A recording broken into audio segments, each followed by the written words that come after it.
All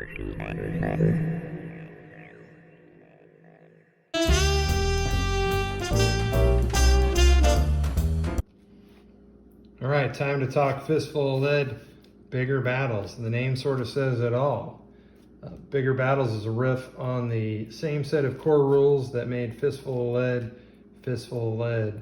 Some simple mechanics, traits for miniatures, and a card-based activation. The only big difference, units instead of individual models. Turns out controlling 5 to 6 units of miniatures is just as fun and easy as controlling 5 to 6 models.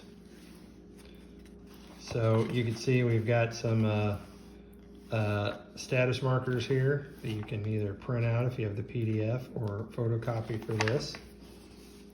And we've got our usual intro, list of what you need to play. Again, we talk about how turns work using the card activation system, what cards do what, because certain cards have special abilities. We've got our general here to tell us how to play throughout the whole thing as our spokesperson. Now, to simplify actions, we went ahead and broke down any combination of 2 actions that you had previously in the other games into a single action. For instance, instead of taking 2 actions to move, you just do a move at the double to move a unit twice their normal speed. Maneuver is the shoot, move, shoot, just at a -1 since you're on the move, so on and so forth. Everything you can do, simplified for playing. Talk about terrain. We get into some different weapons,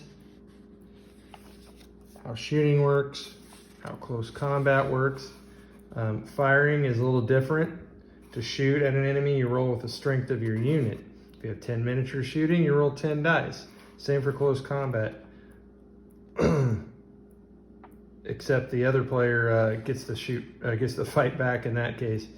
And beating them doesn't mean you won't take damage. This is bigger battles, more minis, more dice, more casualties.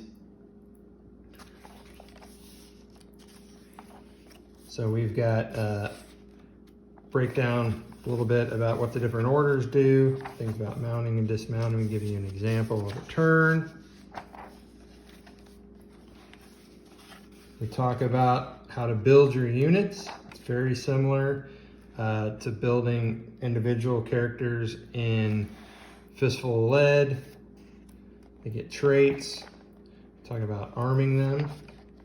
Then we talk about leaders and heroes, because while bigger scale of units is the whole point of the book, stories are often told of individuals who change the battle.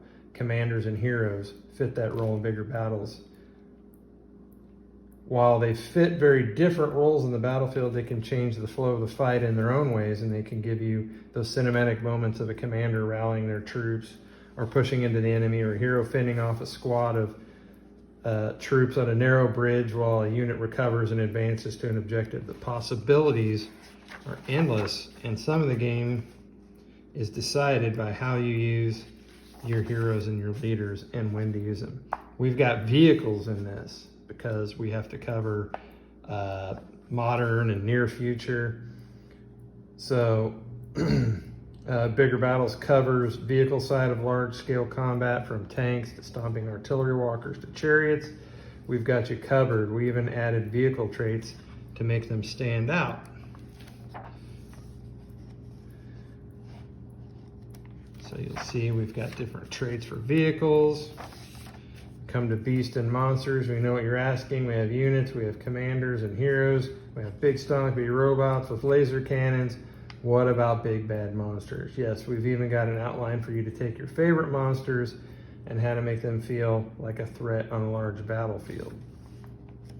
We've also gone ahead and pre-statted units, commanders, vehicles, and monsters from various genres and periods. So along with that, Bigger Battles comes with scenarios tailored to large-scale battles with general objectives and setups to fit any time or period.